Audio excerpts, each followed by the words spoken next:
welcome back. Outside Minds podcast. Because you've already seen too much, bro. They only added it so it could be like a ritual.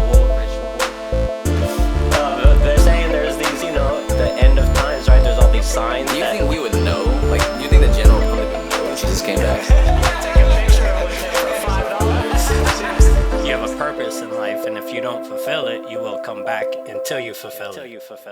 Welcome back to another episode of the Outside Minds podcast. I'm your host and creator, Stilo Free. This is the other host and creator, .420. And we got another guest from the internet. Special guest, Ron Collins. He's a self-help coach, self-mastery, spiritual guide. I met him on Instagram. I love the content he was making. I invited him on the show, and luckily he was down to come on. So here he is. I'm going to shoot it on over to him so he can tell you a little bit about himself and where you guys can find him. Yeah, definitely appreciate you, Clelo and Dot. So my name is Ron. Basically, I just really started getting on social media, but a little history about me is I've always been one of those people who kind of have that never-ending drive of question asking. And once I develop questions, I kind of constantly seek those answers. And through my life of questioning, I came down to that question that we always come to: who am I, or what am I? Right. And kind of from there, just it invoked my spiritual journey, kind of my journey of awakening and seeking that answer to that question. And now that's been going on, 12 to 15 years, and now here we are in 2026, and I just shifted from teaching people how to create money online to something that felt a little more authentic and high value to the people, which is basically just helping them come to that realization of what their true underlying presence is and how they can kind of use that to self-develop and live a life that they truly want to live. That's true. We were talking about that before we started the show. You were saying a little bit about how it kind of felt a little bit better to shift into the focus that you're doing now. And it got me thinking a little bit right now. And have you read the book Think and Grow Rich? I've read a little bit of it. I can't say that I read it Okay. Well, the reason why I bring it up is because you see these self-help books or these structures, and you kind of see inherently there's kind of like a underlying theme behind all of it. You know what I mean? And I feel like when you say you went shifting from really financially focused to really just life focused, I feel like that's kind of like what you're doing when you're a financial coach, but you're kind of doing it more focused on the big picture as a life coach. You know what I'm saying? So I kind of feel like it's a little bit more impactful. Can you talk about that a little bit? Yeah, so that's really exactly what it is. Like you said, it's kind of, you are still helping self-develop people when you're teaching them financially, but I feel like I more so help people reach their goals. So like I kind of if I'm making it to seem like, okay, the ultimate goal is clearly finances, that financial is just what everybody should want and things like that. While internally, I've known for the longest that what is our true essence and who we truly are and what reality is. And for me ever really choose to allow myself to think that teaching people about money was the highest value thing I could provide to them was just crazy. And I don't know what came over me the last couple months, but something in me was just like, it's time to kind of get out there and start teaching people what I know is truly more valuable: self-mastery, understanding who you are as a person in general. Right. That way, I'm kind of checking off everything. Like, if we could do just wealth, that's fine. But if we check off self-development and self-mastery, we'll open up windows to you basically reaching multiple goals at once. So, like you said, kind of just going to the foundation and choosing to do that instead of focusing on kind of the outliers that'll come regardless. Yeah. That's why it brings that book back into play, because when I read that book, he focused a lot on like making sure, number one, that you feel good about the world around you, and then number two, something else that goes with that is, you're not really supposed to have enemies or people you feel negative things about, because that's going to affect your ability to manifest the reality that you prefer. You know what I'm saying? Would you agree with that? Yeah, because it's all like we all have in our own internal reality, basically what we perceive as what's true or what's false or whatever we perceive.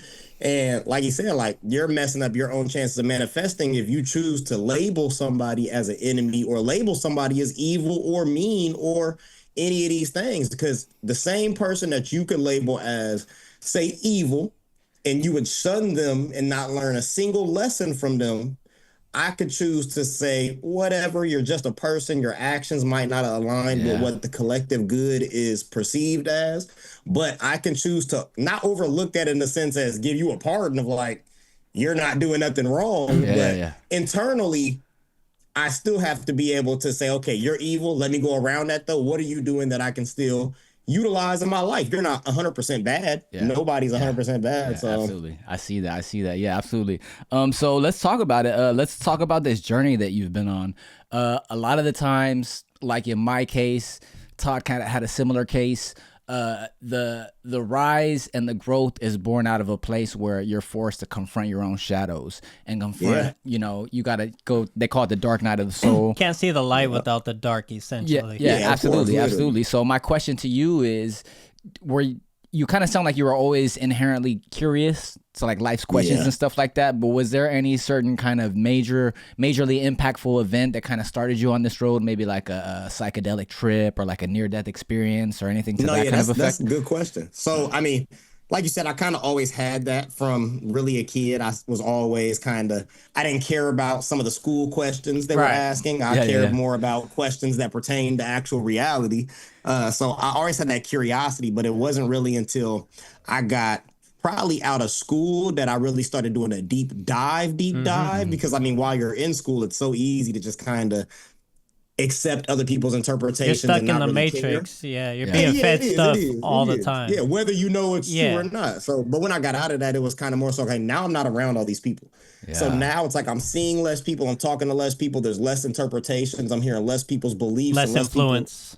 Less influence. Literally, so with less influence, it was like, you your mind quiet down and you start to, now when you have a question about something that's like, there's no influence on the answer, you just create that drive. Once you ask a certain amount of questions, you create that drive like, okay, now there's too many unanswered questions. Something got to be fucking answered. So kind of right after high school. And then from there, like I said, it was always intuitive understanding of what reality somewhat was. But whenever like that really shot me down through that when I got out of high school and then through the journey of like after high school till now, because I got out of high school 10 years ago. So over the last 10 years, it's been really stages. Like I went through the stage of going to learn about real world history. I went into studies of law. I went into all these stages for really the point of seeking really the answer to the question of who are we, why, and the law. You would think like, why is that something you go into? Because I want to see what kind of people would impose such things upon other people and kind of make, like, why would they do that? Why would they do these things? So through all that, of course, I did get to the point to where I started smoking marijuana, which was like, I mean, for real, like, which was after about 4 years after I got out of high school. So right around that time, like I was already kind of spiritual and kind of aware of things at that point. But when I did that, that kind of like calmed my mind. Because when I started doing it, I did it intentionally for that reason. Like I wasn't like, oh, if I smoke this, it'll just connect me to the divine. I understand that when I do this, it slows my brain waves down. And in my brain waves slowing down, there's more opportunity for me to really realize that space between all those thoughts and those emotions. So that kind of took me from at 2 times speed to 100 times speed. Man, I always felt like if I started smoking weed sooner, I probably wouldn't have dropped out of high school. Because I dropped out of high school and then started smoking weed. And I was like, I started smoking weed when I was young, like, 13, 14. And I graduated high school, walking the stage, all that, you know. I feel like, honestly, like, really, I think the big thing with smoking weed is, like, if you smoke weed, not all the time, but at a younger age, it's kind of, like I said, it slows your brain waves down, so it's less and more room for influence. So maybe more time to think, too, though, right? Like, you said what? More time to think, essentially. Exactly, yeah. Unless, like, if I'm getting fried at a young age and I'm going around other people, their thoughts and beliefs might influence me easier because my brain waves are down. So, like, that was my whole, I was intentionally doing that through meditation. And then in that, a couple years later, I did shrooms for the first time. Oh, and by this time I was already I already had heard everybody's experiences. You're kind of open to what could happen and stuff. Yeah. And I realized that everybody's experiences are different because I already knew that at that point when I went in. So I didn't go in blindsided. So when I did, my first one was one thing. I was like internally fucking connected to the world around me. This is kind of where I started realizing the biggest picture is consciousness and awareness. And we really are. That was me 20 years ago, my first trip. Yeah, that's crazy. That's crazy. And it's like being able to really articulate it is such a good thing. But the first time I did shrooms, that kind of happened. I was laying in my mom's backyard for 4 hours in the sun and I was staring at birds and I was staring at all these shits in the sky. Yeah. And just connecting with it. And then the second time I did it, that's whenever I had probably the one experience that kind of did a full 180. And I can explain it perfectly. The experience was I made a wallpaper of what I seen when I was on. But at that point, I wasn't just seeing random geometrical shapes like most people do because they don't really have any control over what they're seeing. Me having control over what I'm seeing, I went into the second time I did shrooms on meditation intentionally. Yeah, it was the intent behind it. A lot of people don't have that right intent. Yep. So I had my intent. My intent was the only question I was asking going in, and I knew days before I did it. I'm going into it in meditation. I know because I'm going in with questions. The question is going to be revealed to me. And the question I went in there with was, who am I and what am I? Literally, it was the same two questions. Them two questions have been following me for my whole life. I've been diving through every study. I still been following them two questions. Okay. When I did that, I had an experience where I visualized myself as, it was almost like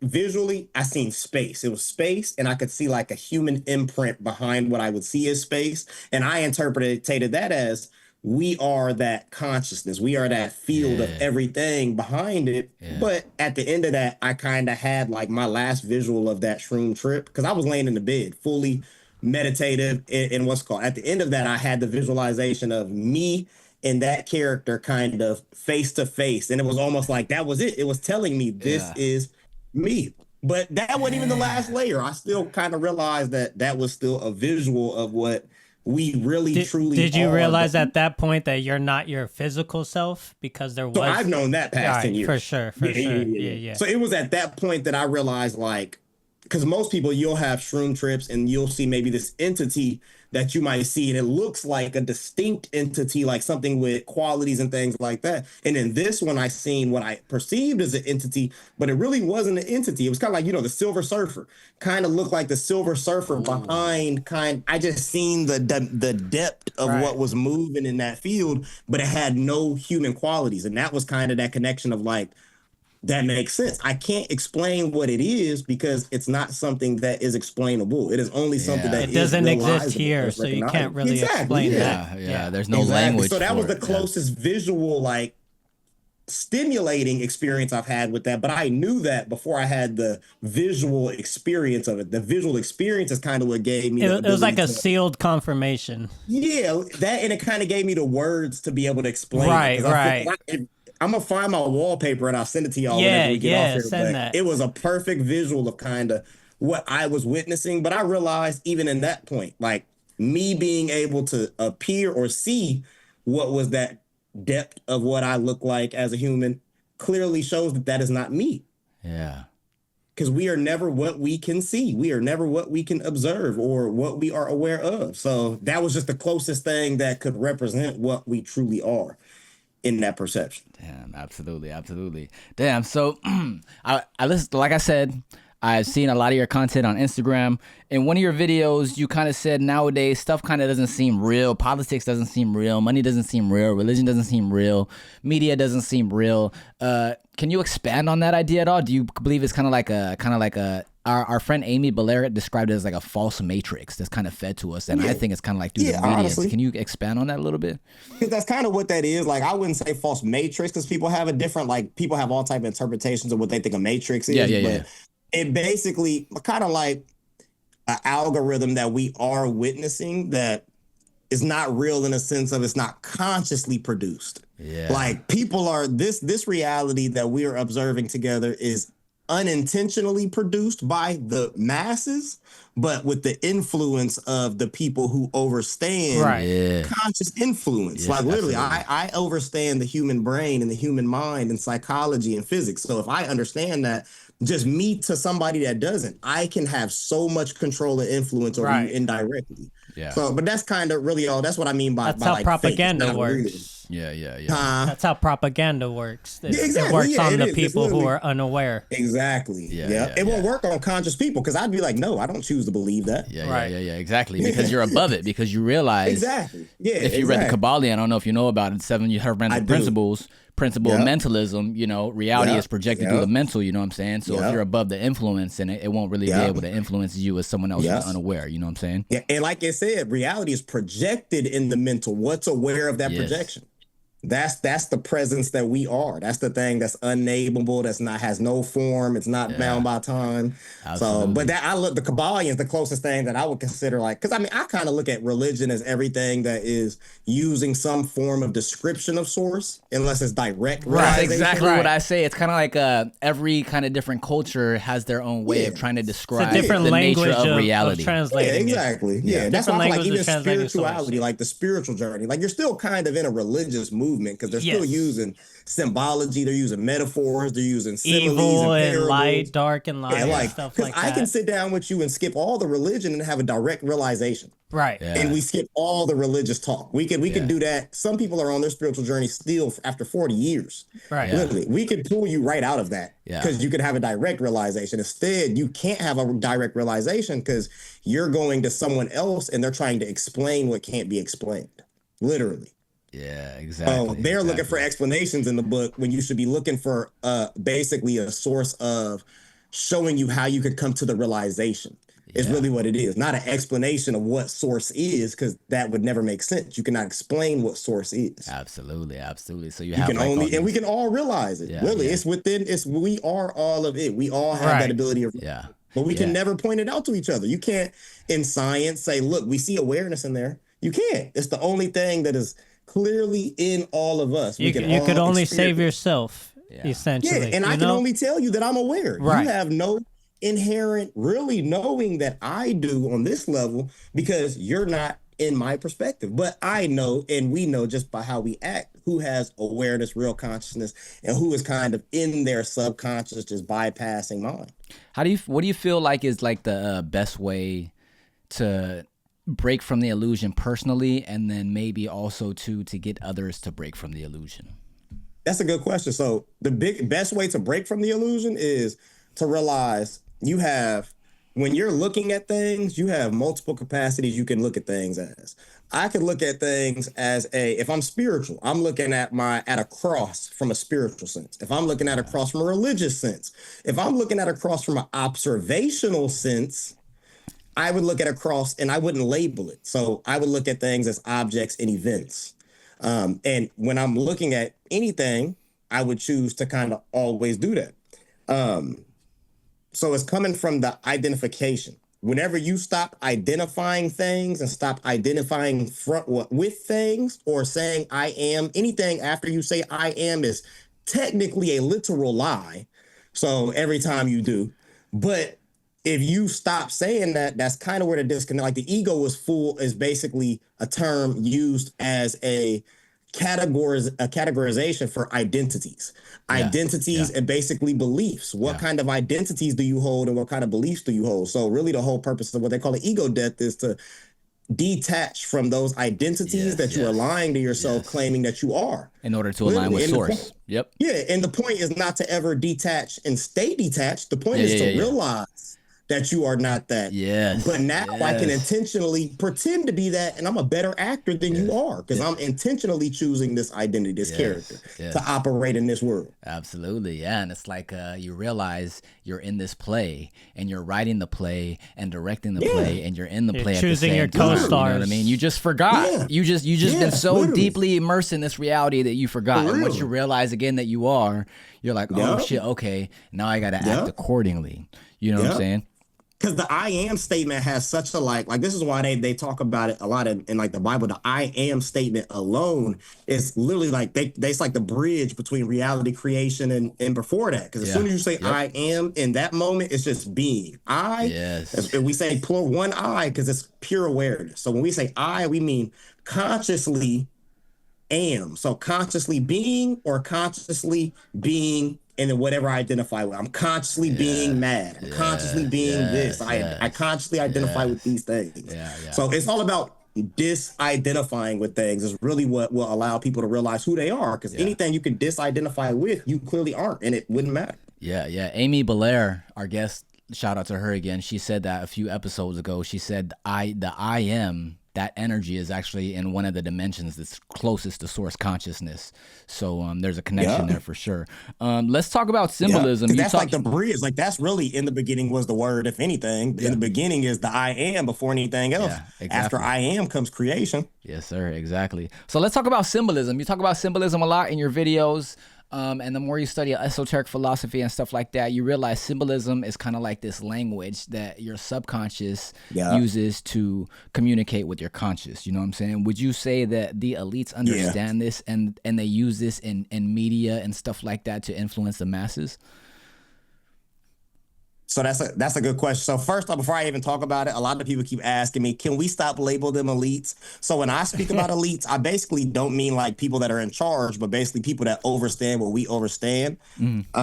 People we have no say over. The question one more time, that way I make sure I answer it. What was that? Oh, so I was saying, do you think that the elites understand this, that, you know, symbols speak to the subconscious on a subconscious level, and do they use it to their advantage to push their messages to the masses and stuff like that? That's a good question. So the biggest thing with symbolism is always to be used as a medium of reference to something that is literal, like an object or an event or a concept. Yeah. The human brain, when fed images versus verbs or words or any type of verbal or sound or anything, when it perceives images, it's a quicker basically integration than it is when they see words, because they have to think about it. So images are instant. With images, if I have, say, a religion, if I want that religion to become as global as I want, as addicting as I want, even with branding, I have to have a symbol to be recognized, and that symbol has to reference what I literally am. So anybody that understands this, like I mean, you could unintentionally, honestly, all our people are unintentionally using symbolism, but they're not consciously using it, realizing that I can state a symbol and attach meaning to it and kind of use that symbol as a reference for meaning. They do it with everything. Like the cross, observably, it's the letter T, it's anything, but it's two pieces of wood that overlapped. And then they kind of get labeled a cross, and they get labeled all these extra things. So, and I mean, you see it works, you know what I mean? I think in the 2016 or 2012 Olympic ceremony, they had like all those nurses and all the people dancing and stuff like that. That must have been 16. And I want to remind everybody about how they did that one recently, I think in 2022 or 2024 was it, where they did the Last Supper, and then they had like all like the drag people come out. And that's one of the core main arguments that they have in society today now is traditional gender roles versus gender fluidity. And they took a traditional Christian iconography painting and they mixed it with, you know, LGBTQ themes, and I think that was to fuel this argument and this divide and the separation amongst the masses. Would you agree with that? Oh yeah, I mean, of course, honestly, like because I don't even remember honestly seeing it, but off of what you said, like, you're taking something that 2 billion plus people in the world claim to follow, and then you're on the biggest stage.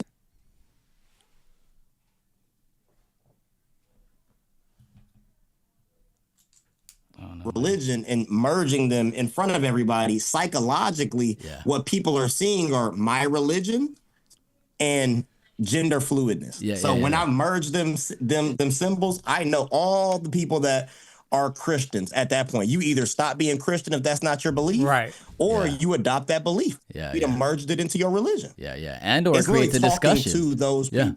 Yeah, exactly. It creates a discussion, which creates dissonance among the people. The divide and conquer tactic. You know what I'm saying? So, what would you say? Easily. What would you say?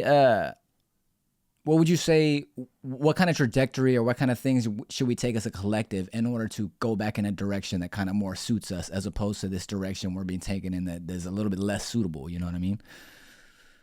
That's a good question. So really the best thing that we could possibly do is to realize that if everybody could realize what symbolism really is and realize that symbolism always is like a medium of reference to what it's supposed to be about, if people would realize that direct road there is shorter and faster, then it would kind of be a little bit a faster of an awakening, because people wouldn't spend years. Like it don't take nothing but a second to come to the realization of what source is, because recognition it happens instantly. You don't know before you recognize something that you spent 20 years trying to recognize it. Once you recognize it, it's instant, and a lot of people take too long. So but they have to stop that. They have to ditch the symbolism. They have to realize that they can sit there in their own silence and ask questions. And people say, well, I don't know what questions to ask. If you sit long enough and observe, you will develop questions. I go outside every night. I test this with like the stars. I stare at the stars every night, and I stare at them on purpose because I want to develop questions. I don't remember it was a philosopher that I read something that he wrote, and he was basically saying that, like, if you don't have any questions,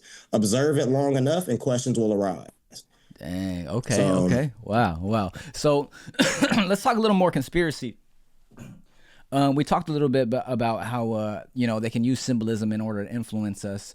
And then, they put things in front of us in order, I think it's more in order for us to manifest it ourselves. Predictive programming, you know what I mean? Like The Simpsons, when they put something in a movie, and then years and years down the line, you're just like, oh, Charlie Kirk, and then this, and then the guy gets shot in the movie, and then 25 years later, it happens like almost similarly. Like, do you think... And it's like an entanglement now. Yeah, so do you think it's more of this quantum predictive programming where we're manifesting this reality that we've seen on a screen years before? Or do you think it's more like revelation of the method, where they're putting this in front of our face and saying, hey, this is going to happen to you guys, and we're telling you this in order to alleviate our karma? Or do you think it's a mix of both? So for sure, especially in the media industry, I do realize that there are independent media sources that are not, especially since social media came out, that are not controlled by, of course, manipulated sources. But whenever they do put anything in the media or kind of in the movies and things like that to try to show you what's going to happen, it's definitely more of a, say if it's a non-controlled version. It's just people who have been raised to interpret certain things certain ways and kind of have that what if mindset, and their identity kind of reflects in the movies they make. And then you do have, I feel like, bigger companies that do make movies that, of course, can buy out every theater in the damn country if they wanted to, and project a movie that they handcrafted to get you to do a certain thing. So just like everything else, like you have people that appear to be at the top consciously, and you have people that appear to be at the top and it's subconsciously. Just like people can get rich accidentally, and some people can get rich intentionally. So kind of both routes. Like they can use it to get us to mass create reality, though, because the only thing that exists is the present. There's no past and future. The only thing that you could objectively point to is the present. You can't. A future and past is a concept of the mind. So they know that. And that's a truth. Like, that's a verifiable truth. So if that's a truth, that can kind of tell you, like, if they're putting these in movies, are they telling the future? No, because the future don't exist. They're creating the future through your present moment of that experience. Yes. Wow. So what do you think of this news cycle, man? Those foundational truths, it's like nothing can be put on top of that lie-wise. Yeah, absolutely. Speaking of that, what do you think of this news cycle, man? What is your whole take on the whole Epstein situation? So shit, honestly, just like everything else, it's kind of, there's so much big shit going on in the world. There's people like in everywhere in the world. It's just more so like they say what you point your attention to, okay, that's what manifests. What you point your attention to, that becomes your reality. You have people that point their individual attention, and you have the masses' attention. Right now, Epstein is just kind of where the masses' attention is pointing. He just kind of came back into the awareness of people. Literally, I mean, he kind of started being really put out there around COVID, and then kind of disappeared after the release of the documents. He was gone for like a year, 2 years. Now all of a sudden he's back in the masses view, and all you have is all these interpretations of what's going on and why it's being released. Yeah, the news cycles are crazy, but I think it's because, you know, every time an election's coming up, you got to have dirt on your opponent. And, you know, what's the biggest like dirt right media, now? Like, yeah, and it's kind of like social media. Like, they run these kind of propaganda machines, and like, when I do my videos, I can see the data of what happened. Right. Once I see the data worked really strong with one propaganda, I'm going to rerun that propaganda. Yeah, because you know, it's the same thing. That's why he disappeared from the view and then came back, literally. They're not talking about nothing new. Yeah, it's all the same shit. Yeah. Exactly. Same with the Diddy thing. Like, Diddy come out fucking once a year. People forget about it, go to somebody else. It's like a never ending, like, they got people on this train of this conspiracy, this one. Then this one. They just cycle through it. Yep.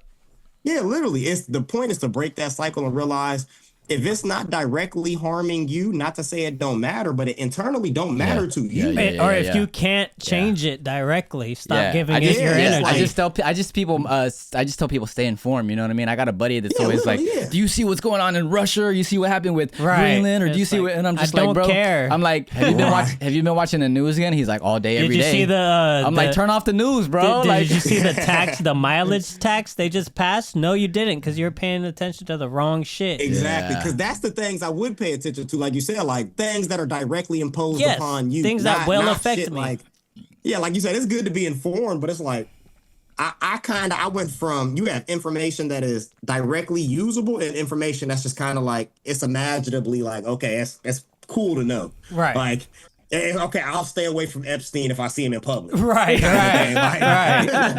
But like, outside of that, like, what does it benefit me directly here today, having it stored in my dark? Like, I could come across it, but if I'm like, people are constantly, they wake up, they look for it. Epstein, go to sleep, wake up, look into Epstein, go to sleep, wake up, look at, like, I might hear it and we don't spend 5 minutes on the conversation and then it never come up again. Right.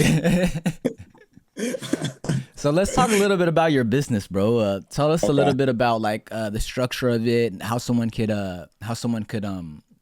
sign up and what they would expect from signing up and stuff like that. So honestly, right now, like, I really don't even have much of a set business. Like, I'm a really private person as far as, like, the law and commercial affairs go. I utilize a lot of trust structures and PMAs and things like that. And right now, like, mainly the thing that I do is really sell intellectual property. Okay. So, and that, you can't really call that a business. It's kind of like having real estate. Like, if I was a real estate investor, I wouldn't say I had, like, what kind of business would I have? I wouldn't have a business. I would have an asset portfolio. So I have an intellectual asset portfolio that generates me revenue. Oh, wow. So, wow. I've never heard of anything. Do you focus on a certain area with your IPs? Do you focus on a certain area with your IPs? Honestly, not really. Like, realistically, it's just information that's coming from your mind, your creativity. So, I mean, if you're good at two things, I wouldn't focus on one. Literally, I mean, make assets for every field. But some people can't do that. Like, if you can't do that, then focus on one. You could get a lot farther focusing on one than multiple. But I'm really good at multitasking. So, like, I have IP that shows people how to grow their businesses. I have IP that shows people how to realize who they are.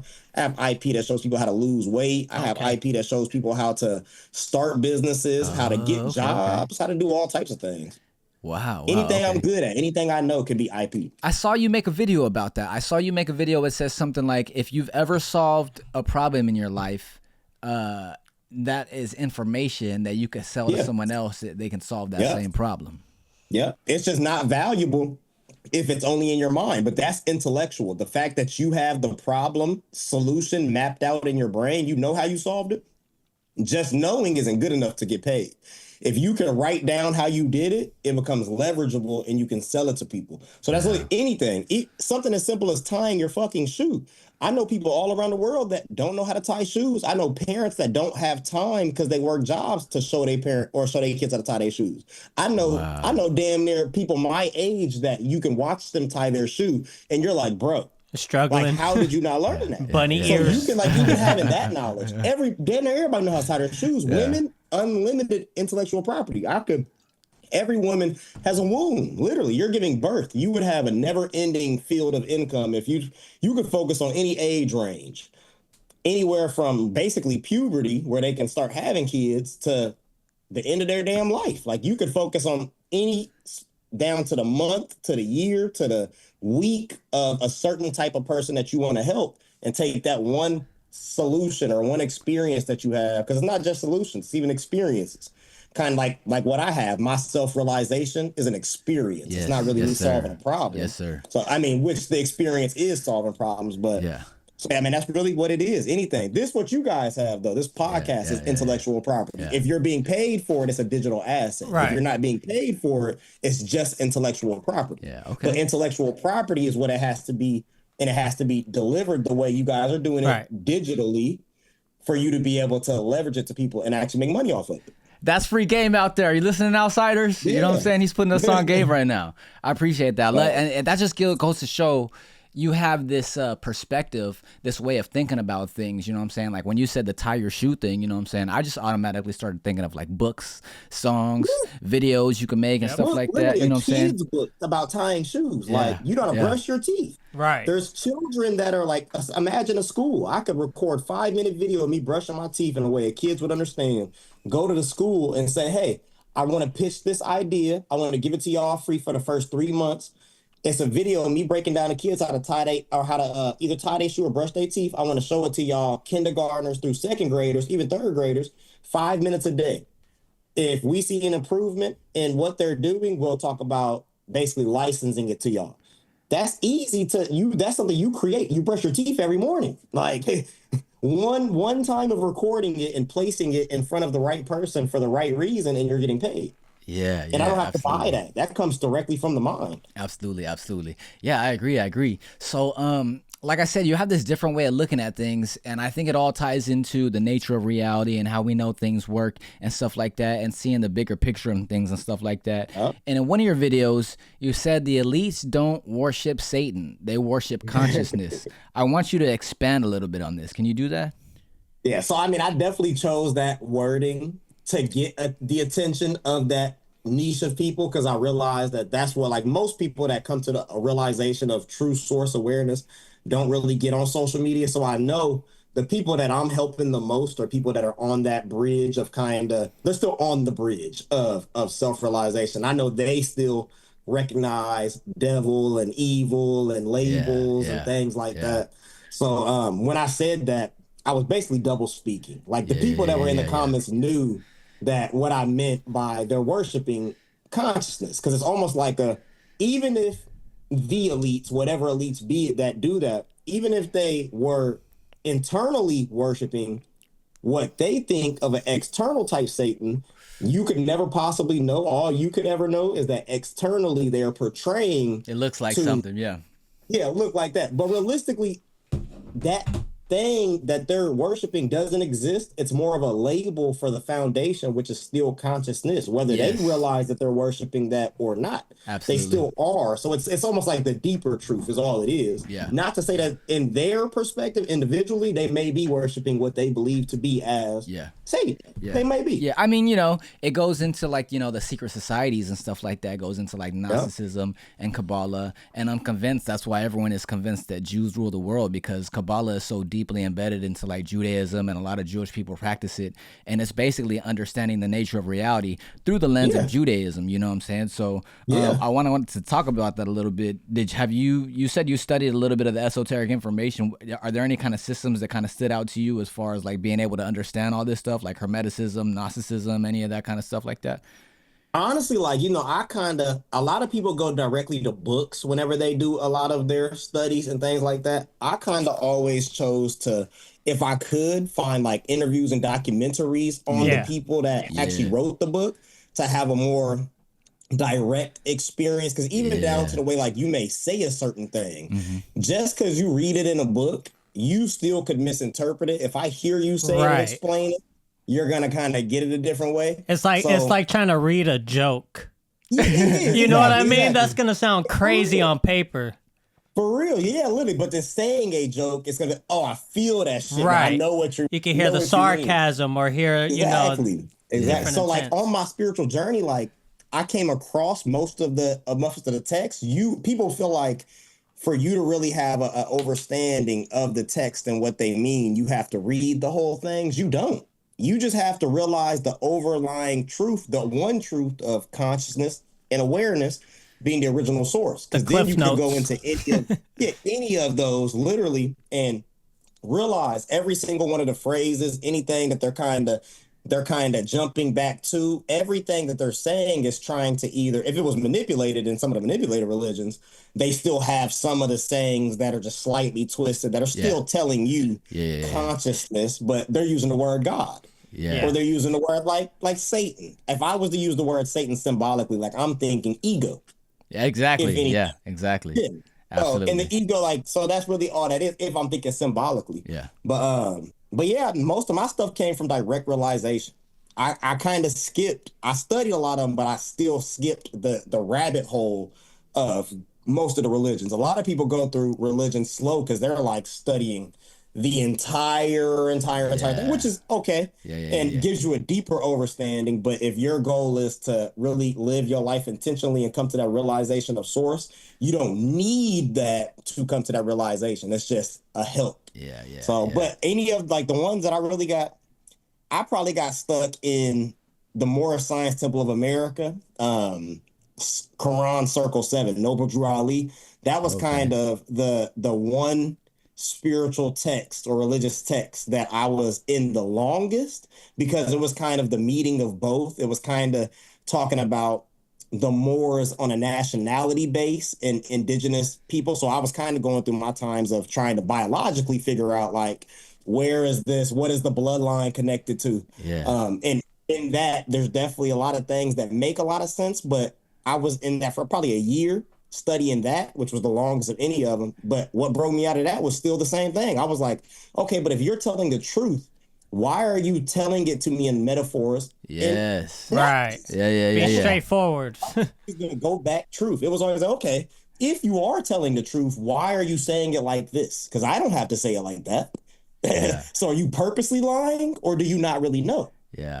Or not even lying. Are you purposely playing games? Talking in riddles? Like, are you purposely talking in riddles, or do you truly not know? And this is just your interpretation. And there's all these mystical secret layers of all these mainstream religions that kind of tell like the nature of reality and stuff like that.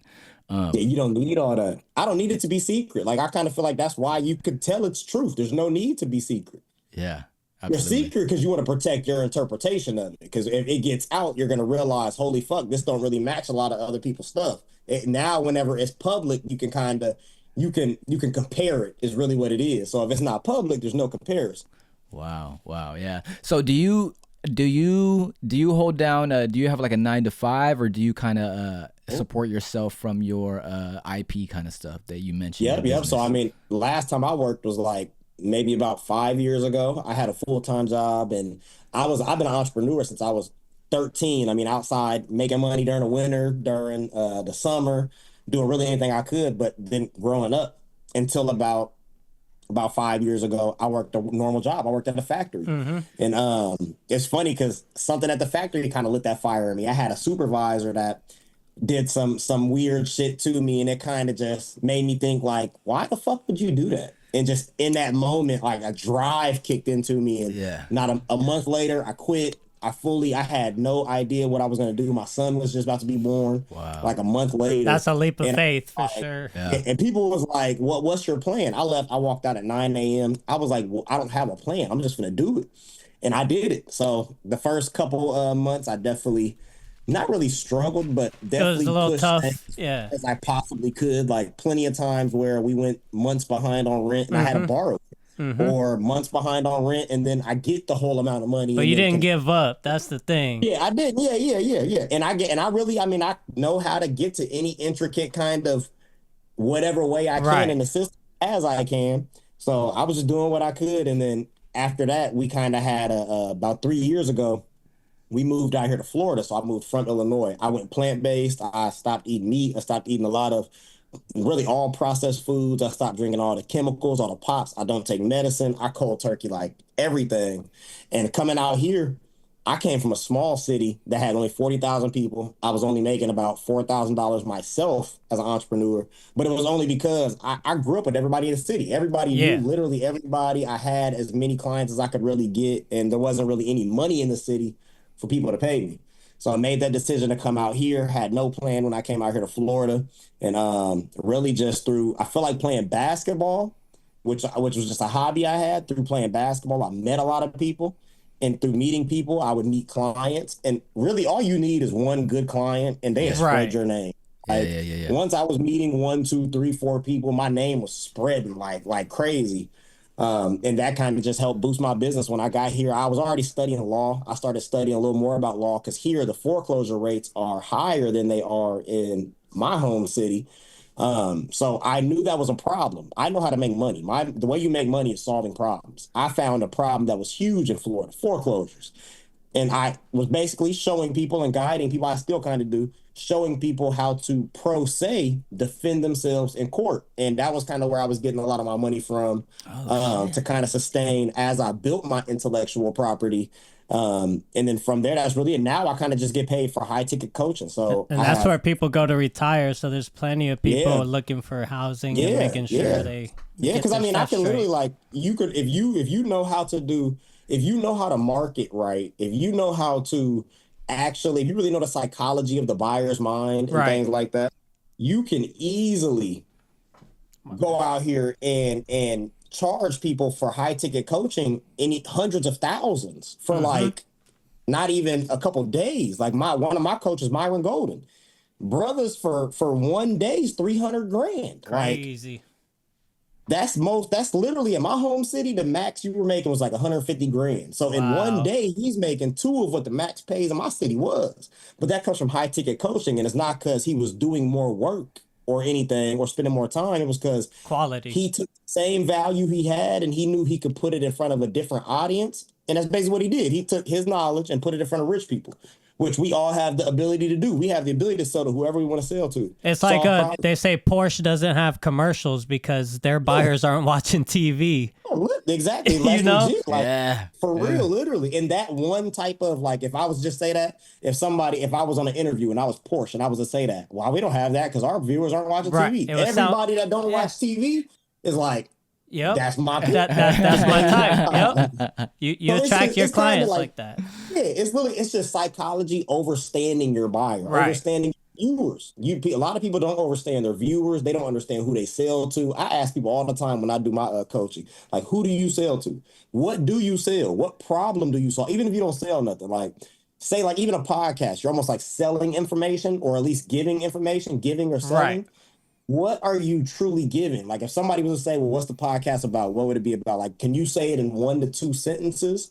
So like knowing all that, it becomes easy to make money. So and building intellectual property is the most beneficial because you build it one time and then you have it forever. Right. So as time goes by, as I constantly self-develop, everything that I'm self-developing is creating new solutions to other problems I know people have. And I'm just using my self-development as intellectual property, literally. Now building as I go. So right now I have at least 300 intellectual property, 300 apps. I don't even promote most of them. Most of them are kind of just like sold through other people. They're like, hey, I got this, you buy this, and they're just constantly buying them. Oh, wow. So how do you sell the intellectual property? Do you sell it through classes or one-on-ones with people, or is it in the form of books or PDFs, or how does that work? That's good. So when people say digital product, that's what they mean. Like you said, like it's that format. So you have the format, which we typically call a vehicle, and you have the intellectual property, which is the information. Yeah. So you use the format to put the information in, and then you can deliver it to the client. Okay. So you can use any of the formats. You can use video, you can use ebook, you can use course, you can use podcast, you can use physical book. I could put the information in any format, any vehicle, and deliver it to you. And then I get to choose my vehicle. A lot of people choose, say, like, if I had a physical business, a physical product, if I'm solving problems with a physical product, you're putting the solution to their problem in a physical form. I can put the solution to their problem in a digital form. Right. Literally, everything, even the physical products are coming from your intellect. So anything intellectually could be put into any type of format or vehicle to deliver to your ideal viewer or target audience. Absolutely. So that's what really marketing is, honestly, knowing kind of how to place what you're doing in front of your target audience. But if you don't know who you sell to or viewers are, and you don't really know really what you offer. You're kind of just like, we're talking about this good shit. If you're interested in good shit, slide to this. And people are going to come, but it's going to be a slower one. If you really know who you're talking to and about what, anybody, you could blow up anybody. I could place you directly in front of your people. And as long as your content's good, you're getting flooded with new viewers within the day. Like, it's like fishing, literally. Yeah, absolutely. Damn, You wow. don't know the bait, you can't fish right. Right. Yeah. That's free game right there, guys. Check them out. You know what I'm saying? I was going to say earlier, when we're talking about like all the mysticism stuff and consciousness and nature of reality, and stuff like that, you always kind of get tied into one of three things, or you come to a crossroads: spirituality, psychedelics, or conspiracies. Do you have any conspiracies that are your favorite? Any conspiracy rabbit holes you went down recently, or even at all, that you just can tell us about at all? So, like conspiracy, as in like, I feel like conspiracy is more like a lot of people believe it, but it's not verifiable. I feel Okay, like okay, one yeah. big conspiracy is like that people view or label a conspiracy, but they don't know. Is like a lot of people talk about how the lands were not taken. Like this land happened to belong to different groups of people beforehand. And it's very verifiable. You can, especially if you know how to read law, like if you understand that the church basically acts like a law body too. And they are a political body, the Roman church. And basically, instead of them passing what we call like, say, laws, they pass what's called like papal bulls and doctrines and decrees. And it's the same thing, but different words.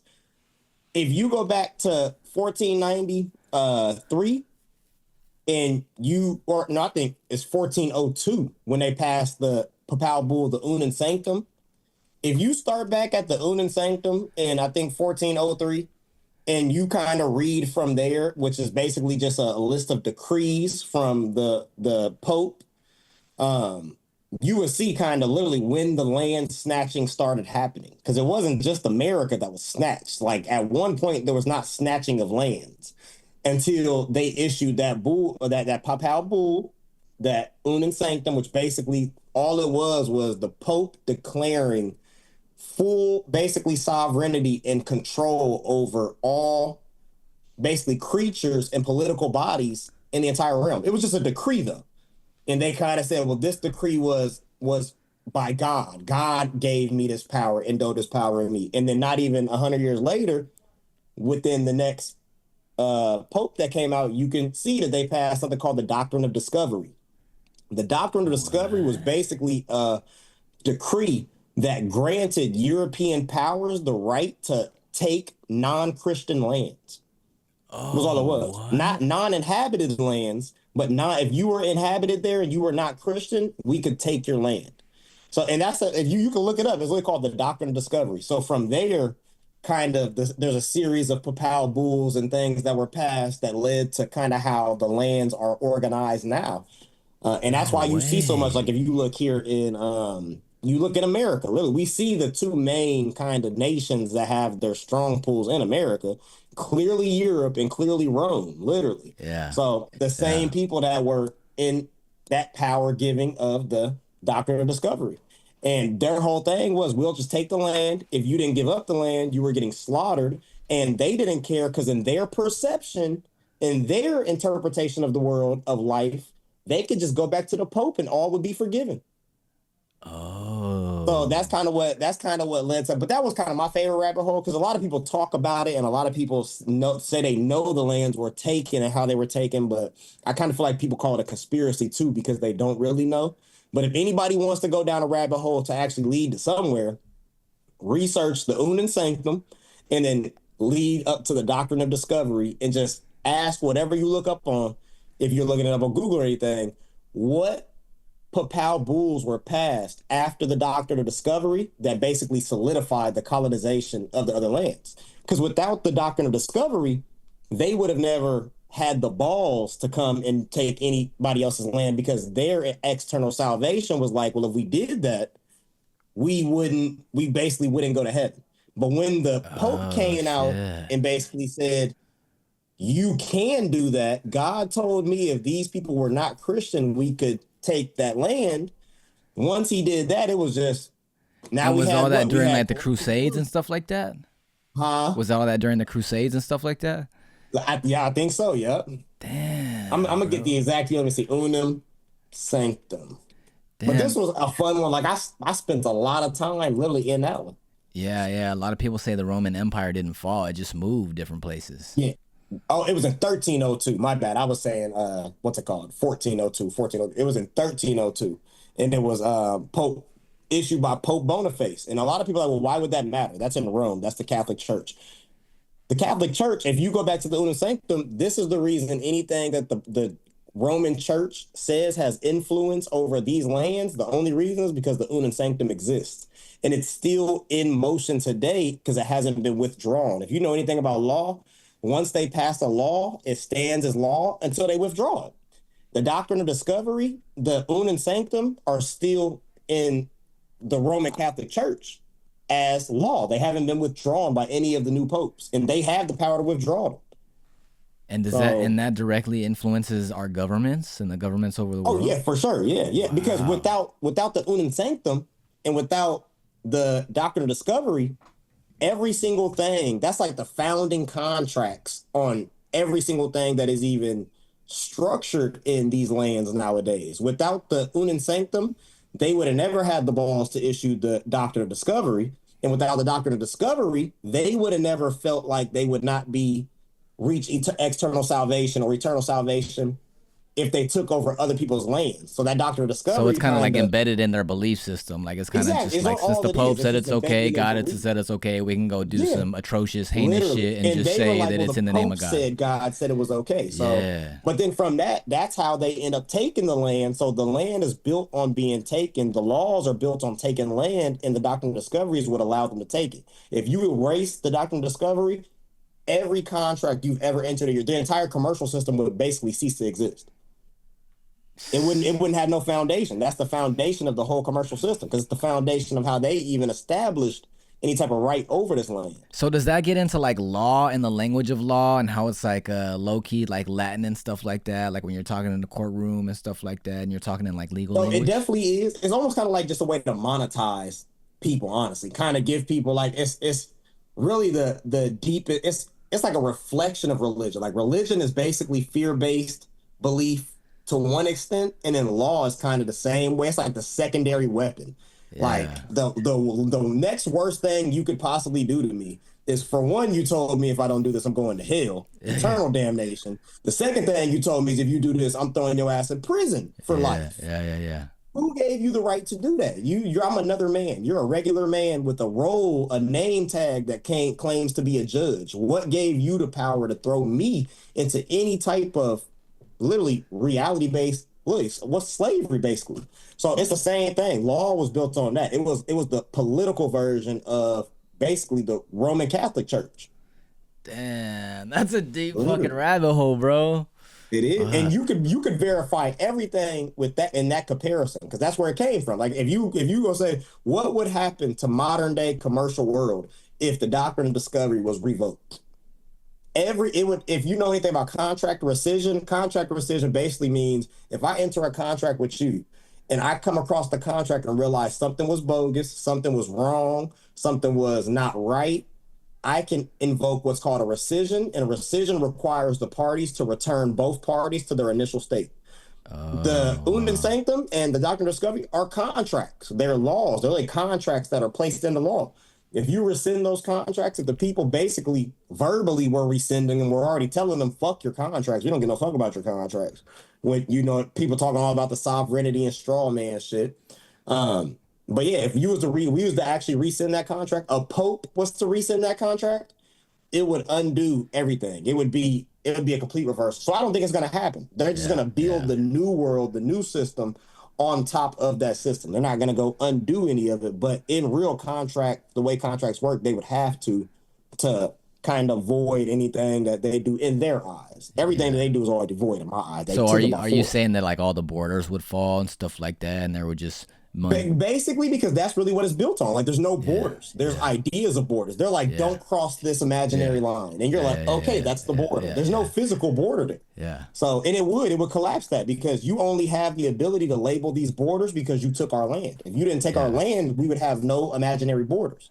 you label these as borders, and then you tell me to follow them. So my beliefs are these are the borders. Dang. I didn't think we were going to go down the Roman Catholic rabbit hole. You know what I'm saying? That's crazy. The unum sanctum. We went down a little conspiracy rabbit hole then. Hell yeah. Yep. Once again, Ron Collins, self-help, self-mastery coach. Check him out. I'm going to put his links in the bio. Is there anything you want to say to the listeners before we sign off, bro? Is there any, you know what I'm saying, anything you want to say to the public or the masses, message out right now? Yeah, I definitely do. So if anybody in here is on a self-bettering journey, no matter what it is, even if it's financially, if it's health-wise, if it's anything, the fastest way to get to that is honestly mentally and psychologically building yourself. Mentally and psychologically building yourself will easily lead to you kind of being able to get the other things that you're trying to get. But focus on that self-development first. Don't get stuck in the idea of I want money. Focus on you want to be better version of you, and you want to provide better value to people, and you will have unlimited money. I know a lot of people follow me because of the money I was talking about, but people got to realize the fastest way to money is through self-development. Absolutely. Yeah, I appreciate that. Hell yeah. Thank you once again for coming on. Ron Collins, go ahead and follow him, you guys. Thank you guys for tuning in. This has been another episode of the Outside Minds podcast. I'm your host and creator, Stilo Free. This is the other host and creator, Dot 420. and we out. Peace. Yes, sir.